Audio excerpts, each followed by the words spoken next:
বর্তমানে গেমের মধ্যে সোশ্যালে যা একটা অবস্থা, মানে এই সোশ্যালে যদি একটা মেয়ে শুধু আসে, প্রত্যেকটা ছেলে তার পিছনে পিছনে ঘোরে।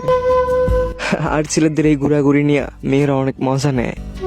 প্রত্যেকটা ছেলে কিন্তু অনেকটা আশা নিয়ে সোশ্যালে যায় যে কোনো একটা মেয়ে যদি তারে ভালোবাসতো, তাহলে হয়তো বা তার জীবনটা অনেক সুন্দর হইতো। তার একটা ডো পার্টনার হবে, তার সাথে গেম খেলবে, তাকে টাইম দিবে, তাকে অনেক ভালোবাসবে।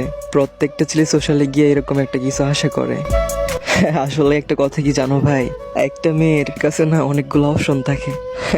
একটা গেলে আরেকটা আসবে, আর তোমার কাছে তো কোনো অপশন থাকে না। তখন তুমি যদি কাউকে পাও, তারে তুমি আগলায় রাখতে চাও। মেয়েদের কাছে কিন্তু অনেক অপশন থাকে, সে একজনের জন্য কেন 10 জনরে হারাইতে যাবে। 5 আঙ্গুলে যদি মধু থাকে, তাহলে তুমি নিজেও কিন্তু একটা নিয়ে বসে থাকবা না।